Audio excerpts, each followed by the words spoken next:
Hello students, welcome to AIMS India online classes. So this is chemistry session. We are discussing about the chapter metals and non-metals. In this chapter, previously we have discussed about different kinds of metals and non-metals, their properties and how do they react with the other chemicals, which elements are classified as metals and non-metals. These all points you have seen. In this session, we are going to see some special concepts about this metals and non-metals chapter. That is, one of them is alloys. Have you ever heard this word alloy? Yes, actually, an alloy is a homogeneous mixture of two or more metals or a metal and a non-metal. It is prepared by melting the main constituting metal and then adding the definite proportions of other elements also in the molten state. So in this way, alloys are prepared. Alloy means the mixture of two or more metals formed when molten metals are mixed. Sometimes along with the metals, certain non-metals also are added into this formation of alloys. Yes, so here we can see some examples of alloys are shown. You can see the first one, steel. In many ways we use this steel, and one more bronze, and other one brass. These all are examples for alloys. These alloys are made from mixing metals with some other metals. These are made by mixing metals with some other metals or non-metals. The mixture of the homogeneous mixtures of metals with some other metals or non-metals are known as alloys. The molten mass is uniformly stirred and cooled to form a solid mass. Thus, the solid mass formed is called an alloy. So, what they do? So, first they take a metal in the molten state. That molten metal is mixed with some other metal or non-metal in the molten state. Then this mixture or molten mass is slowly and uniformly stirred and cooled to become solid. This solid mass formed is called an alloy. Why the alloys are made? Why metals are mixed? Alloys are normally formed in order to improve the quality of the main constituent or metal. Actually, in an alloy, the properties are different from those of the component metals, components mixed in it. Okay, why these alloys are made? These alloys are made to get the best quality of these metals, to improve the qualities of those metals which are as constituents. So the properties of the original metals and the alloy formed will be differed. Here some examples of alloys are shown. Let us see the first one, brass. Brass is an alloy of copper and zinc. So first copper metal is taken and it is made to molten form by heating. To this copper, zinc also is added in the molten form. So the mixture of these two now cooled and made to solidified. The solidified mass formed by the mixing of these two is called brass. In the same way, bronze is also one of the alloys made from copper and tin. And gold, actually pure gold, it is a pure element. But the jewelry grade gold, it is not pure gold. Because pure gold is a little soft metal. It cannot be made into thin sheets and dissolve. It won't retain in the same form. It may cut easily. To make this gold harder, they add a small quantity of silver or gold to it. That is called ornamental gold. You might have heard this word, ornamental gold. So that ornamental gold is a mixture of pure gold with copper or silver. By the addition of these metals, that gold becomes hard enough. Then it is used for making of these jewelry or ornaments. Okay, now ornamentary gold or jewelry gold is an alloy. It is not pure. One more, solder. Generally this solder is used in welding purpose. It is also one of the alloy. It is made by mixing the metals like tin, lead, antimony, and these all. In the molten state, they are mixed and this alloy solder is formed. One more alloy, steel. Steel is also one of the alloys. It is an alloy of iron and carbon. Mostly, this steel is made by mixing iron with carbon. Along with these two, some other metals are also used for making this steel. They are manganese, nickel, chromium, molybdenum, and cobalt. Some of these, or sometimes all of these, are used in making of this steel alloy. Based upon the purpose, they mix this iron and carbon along with these all kinds of metals to make an alloy called steel. In general, metals are alloyed too. Yes, we told different alloys are made by mixing metals here. What is the main purpose of making these alloys? That is to increase the hardness. Yes, there are some benefits by making these metals into alloys. There are some advantages to get some different properties from these metals. These metals are often alloyed. One of them is important point is to increase the hardness, because alloys are generally harder than pure metals. For example, stainless steel and chrome steel are harder than pure iron. Yes, see here, these are stainless tubes, stainless rods are here. These are much stronger than pure iron rods or iron tubes. So, to increase the hardness, iron is alloyed and it is made into steel. So, based upon the composition, sometimes it is called stainless steel or chrome steel or nickel steel. It can be called, because we told here steel is made with carbon and iron, and sometimes they add some different metals also. So these all come under steels. This steel is much harder than pure iron. So in this way, metals are alloyed to increase the hardness. Next one, to increase the resistance towards corrosion. It is also one of the important purpose in making of alloys.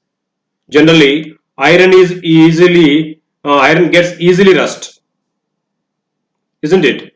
Whenever these iron articles are kept outside, after a few days, if you observe, they will be corroded or rusted. Okay, these iron articles are alloyed to get steel which is non-corroding, non-rusting. It won't get rust. So to avoid rusting, these iron articles are alloyed and made into steels which won't get rust. So in this way, alloys are made to increase the resistance towards the corrosion. See here, some stainless steel vessels are there which we use generally in our homes for cooking purpose and is all. They won't get rust even you use for years of time, isn't it? Why don't they get rust? These are not made from pure iron. They are alloyed steels, that we can say stainless steel articles. So in that, iron is alloyed by mixing with some other metals like nickel, chromium and these all. So that iron is becoming stainless. That is why we call that stainless steel. Here stain nothing but rusting. Stainless means no rust. So the steel which won't get rust is called stainless steel. In this way, for controlling rusting or corrosion, metals like iron are alloyed and made into steels. And one more purpose, to increase the tensile strength. It is also just like the hardness and bearing capacity, strain capacity, strain bearing capacity we can say. So tensile strength means strain bearing capacity. It is to be noted that alloy steel in general having greater tensile strength as compared to iron. Yes, it can bear much strain than the pure iron. Okay. For example, chrome steel is used in making axles and ball bearings which are having greater tensile strength than pure iron.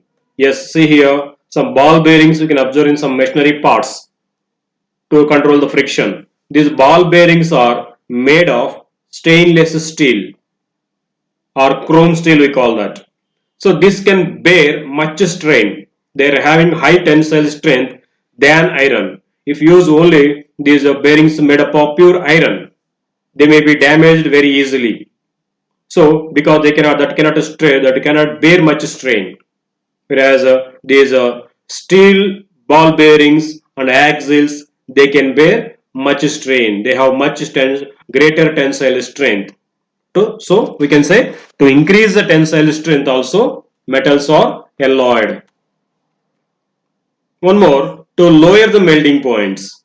Yes, in certain properties or certain purposes we need to melt the metals at low temperatures. But we know metals are having high melting points. So to reduce their melting points also, these metals are often alloyed.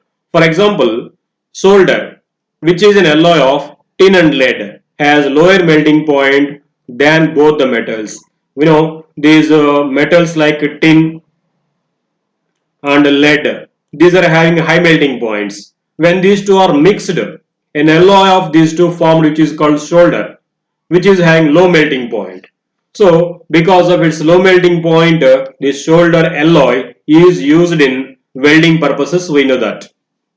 Okay, to reduce the melting point also, some metals are alloyed. So this we can say different uses or advantages of making metals into alloys. One more here, modify the chemical reactivity. Yes, to modify the chemical reactivity also, some metals are alloyed. Alloys are formed to modify the chemical reactivity of some metals. For example, sodium metal immediately catches fire when added to water. Yes, we know sodium is one of the highly reactive metals. Some metals like sodium, potassium, lithium, these metals, they can catch fire immediately when they are kept outside. With atmospheric air also, they can burn immediately. So if you pour small quantity of water on them, they may catch very vigorously and they fire immediately. So they are highly reactive metals.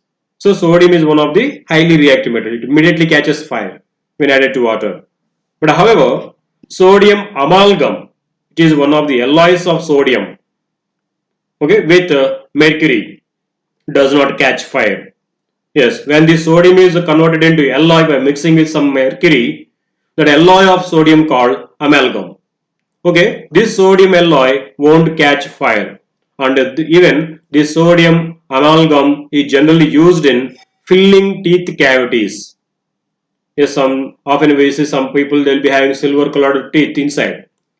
So this is filling made by sodium amalgam. Sodium amalgam means the alloy made from sodium by mixing with mercury. Here we know mercury is one of the liquid metal and sodium is one of the highly reactive metal.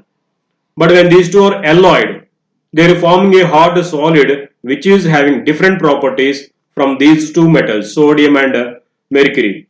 The properties of these two are different from this alloy formed from this. Okay, in this way, alloys are made or prepared from the metals for getting different advantages from them. To improve the quality of those metals, to use in different purposes. We told here one of the new point here, that is amalgam. What is this meaning of this amalgam? Amalgam is mixture of or alloy of any metal with mercury. You can say definitely simply an amalgam is an alloy in which mercury is one of the components. Yes, when metals are mixed with mercury, then those metal amalgams are formed. For example, if sodium is mixed with mercury, the alloy formed is called sodium amalgam. If magnesium is mixed with mercury, then the amalgam formed is called magnesium amalgam. In this way, most of the metals, they form amalgams with mercury, but iron and platinum are exceptions. They cannot form amalgam with mercury. Okay, remaining almost all the metals, they mix with mercury and form hard solids which we call as amalgams. With their respective name we call them. Sodium, if it is mixed, sodium amalgam. Potassium, if it is mixed, potassium amalgam. If it is magnesium and mercury mixture, then it is called magnesium amalgam. In this way, amalgams generally they will be solids, and some amalgams they may exist in the liquid state also. These are employed as good reducing agents. These amalgams sometimes in the chemical reactions are also there used. They are good reducing agents. So it is one of the metallic amalgam, magnesium amalgam it is. Okay, some examples again they have given here. Sodium amalgam. When sodium mixed or made alloy with mercury, then the alloy formed is called sodium amalgam. If magnesium is mixed with mercury, then amalgam formed is magnesium amalgam. So these mostly the main use of these amalgams is in filling teeth cavities they use it. Not only in this, in chemical reactions also they use often as reducing agents. Okay, amalgams means the mixture of metals with mercury. Next, one more concept, corrosion. The surface of some metals gets corroded when exposed to moist air to form for a long time. This is called corrosion or rust. Yes, some metals like iron, when they are kept outside in the moist air for a long time, they will be getting rusting. We observe this often. This is called also as corrosion or rusting. This is formed because of the reaction of these metals with atmospheric air in the presence of moisture. Rust is a soft and porous material. It is gradually falls off from the surface of iron, and then the iron below it starts rusting. So what happens? First, when you keep an iron object outside in the moist air for a certain time, say a few days, then what happens? We observe the formation of rust on that iron article. Then this rust formed will fall down. This allows further the next layer of iron starts rusting.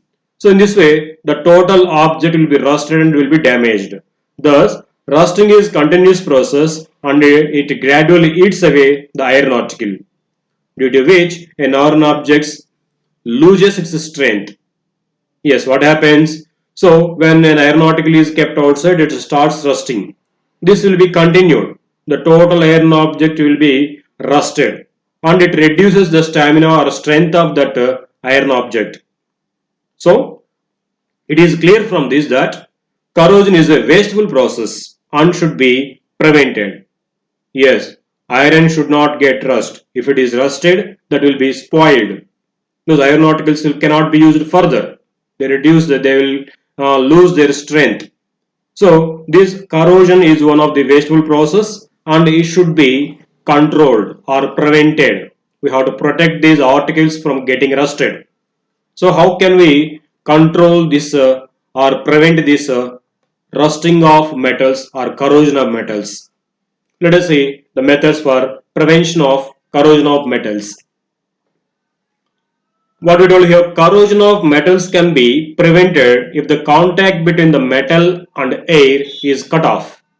Yes, we told these metals will be corroded or rusted in the presence of moist air.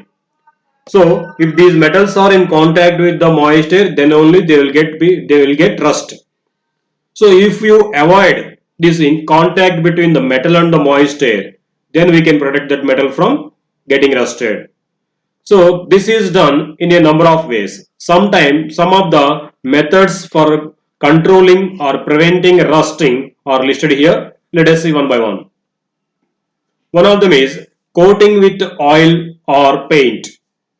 Yes, iron and steel instruments and parts of various machines, agricultural tools are kept smeared with oil or coated with oil or paint when not in use. Yes, in villages often we will be observing the iron articles or agricultural tools which are not being used. They clean them first and they apply certain oil or paint on them when they are not in use, so that this prevents corrosion as metal is not in contact with moist air. So what happens when this oil or paint is applied on the metal article or iron article? This will act like a blanket and it controls the contact of air with the iron article, so that corrosion is prevented from that. See, some iron articles like grills, gates, these are also painted. What happens? This paint protects the iron article from the corrosion because it will stop the contact of moist air with the iron article. Okay, painting is one of the technique to control the rusting or corrosion. One more, it is important one, galvanization. It is a process of giving a thin coating of zinc on or iron sheets to prevent rusting. Iron sheets are clipped in molten zinc, taken out and allowed to cool to get galvanized iron steel. Iron. Yes, some tools like iron sheets or steel sheets. These are clipped and dipped into molten zinc so that a thin layer of zinc will be applied on those, and then they are cooled so that after cooling they will be galvanized. Those iron particles will be a thin layer of zinc. The formation of a thin layer of zinc on the iron particles is called galvanization. So this galvanized steel or galvanized iron is used to make different utensils like buckets, roofings, boxes and other useful articles like these rods, pipes and these all. So when this iron is coated with zinc, it will be protecting the iron article from getting rusted, coming in contact with air. Okay, this is called galvanizing. Coating iron articles with a thin layer of zinc is called galvanization. Okay, next. One more preventing method, very interesting and important that is corrosion preventing method is electroplating. In this method, metal surfaces are covered with another metal by using electric current and thus corrosion is stopped. Yes, in this also metal surfaces are covered with some other metals, but this is done by using electric current. So here metal is plated on another metal by using electricity. That is why generally this method is called electroplating. Plating of another metal on the some metal by using electric current it is done. So it is called electroplating. Spoons, handles of bicycles, taps and many other articles are electroplated. Yes, we use some bicycles which are very shiny and in silver color. Actually they are made up of iron rods, steel rods. But these steel rods are coated with some nickel or chromium to avoid rusting. This is done by electroplating. These iron articles are used and by electrical current is used and on this nickel or chromium metal is coated. By that they will be prevented from getting rusted. Many presentation articles, medals or etc. are gold plated or silver plated electrolytically. Yes, some presentation articles like these mementos and medals and even prizes also. These all are gold coated or silver coated will be there. Nowadays we are getting 1 gram gold, we say artificial jewelry, rolled gold jewelry call those. So those also 1 gram gold we call generally. Often I think you have heard this word 1 gram gold. So what they do, these ornaments are made with cheap metals, and on these metals some costly metals like silver and gold are plated by using electric current. Okay, that is called electroplating. These are tools which you are observing here. These are also coated with some precious metals to appear with very shining and to avoid rusting. These are coated with these metals. Say silver plated goblet. Actually it is made up of another metal, but it seems now like a silver metallic object because on this silver is coated by using electric current. In this way, the metals which will get rust, those are coated with the metals which won't get rust by using electric current. This is called electroplating. Okay. Next, the third category of elements, as we discussed till now about the metals and non-metals. Totally, these metal elements are, out of these 118 elements, there are 4 categories of elements. Out of them, metals and non-metals we have seen till now. Okay, the third category is metalloids. Metalloids exhibit the properties that lie in between that of metals and non-metals. Yes, the elements which show the properties of either metals and non-metals are known as metalloids. So the properties of these metalloids will be in between that of metals and non-metals. So for some examples we can see here: boron, germanium, silicon, strontium, tellurium, polonium. These all are examples for metalloids. These elements, they will exhibit the properties of both metals and non-metals. So those elements which can show the properties of both metals and non-metals are called as metalloids.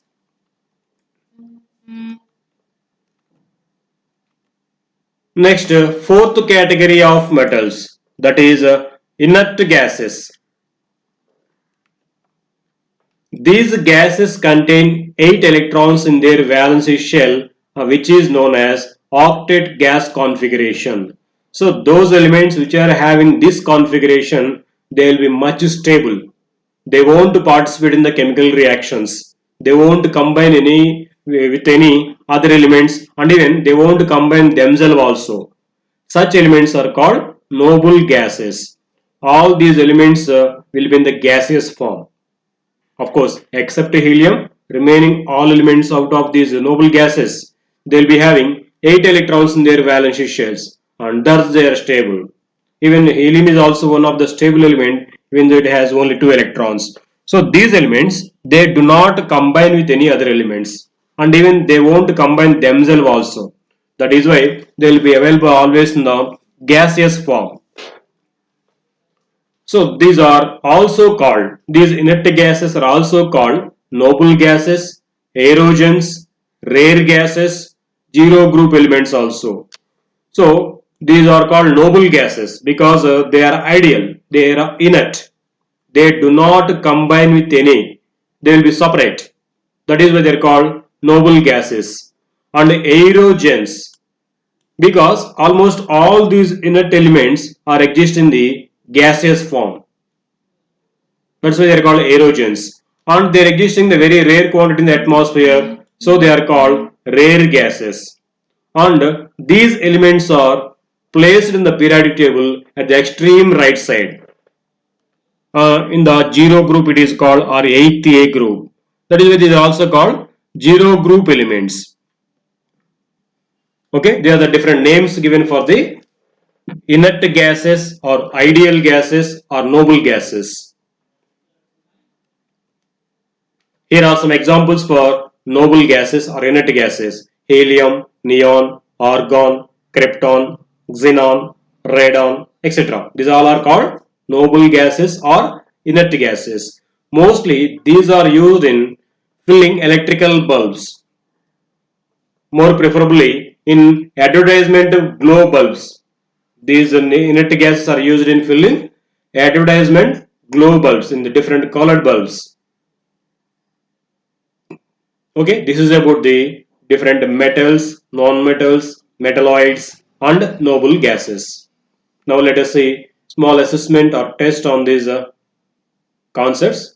So try to answer these questions, read the questions carefully. Chemical formula of rust is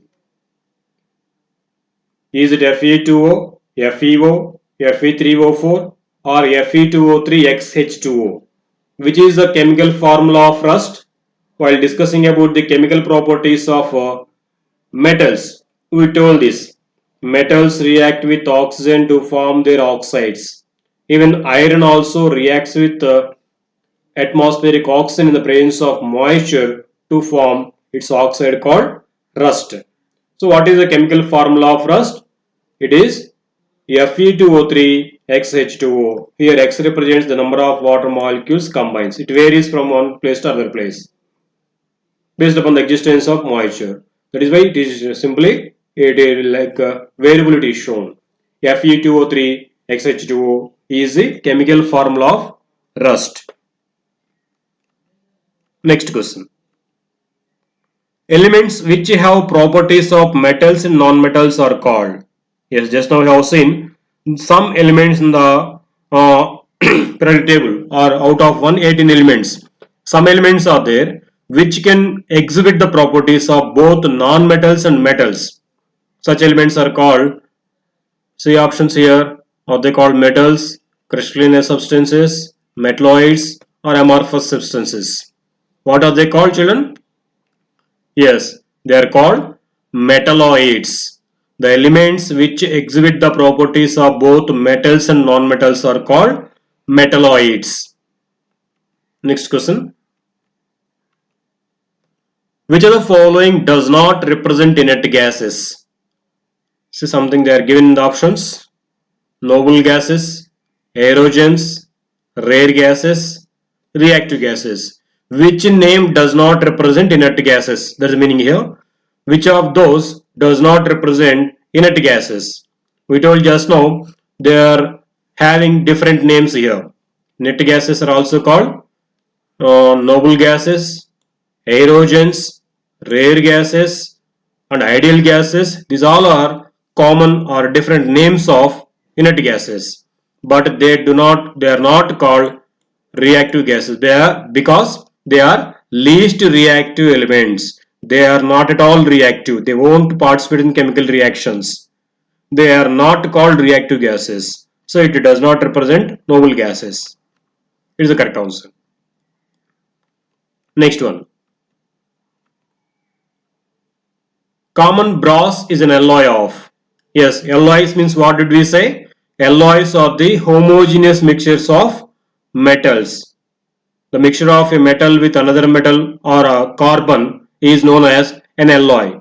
Here they are asking brass is an alloy of tin and zinc, copper and tin, copper and zinc, bronze and lead. What is the composition of brass? We have seen just now.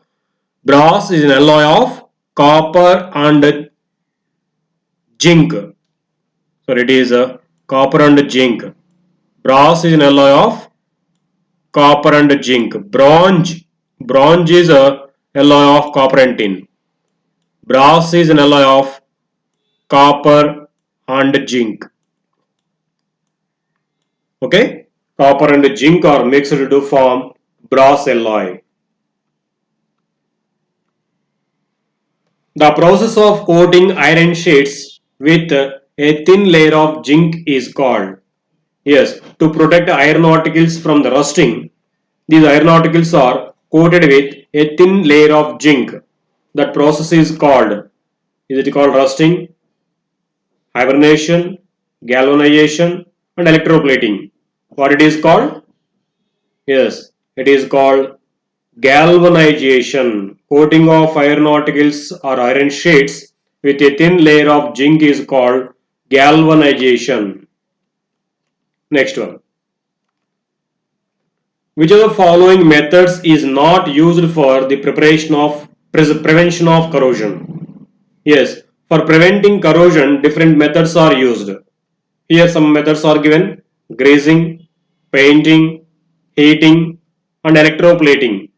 Which of these is not used for prevention of corrosion or rusting? Which is not used? Generally, greasing or oiling is used, even painting is also used, and even electroplating is also used for prevention of rust or corrosion. But heating is not used, no use of heating. Even though you heat, after cooling, again they will be corroded or rusted. So heating is not used in prevention of rusting. Okay. Okay, thank you for watching our video, children. Please subscribe our channel and visit our website www.aimstudio.in for latest updates on recorded videos.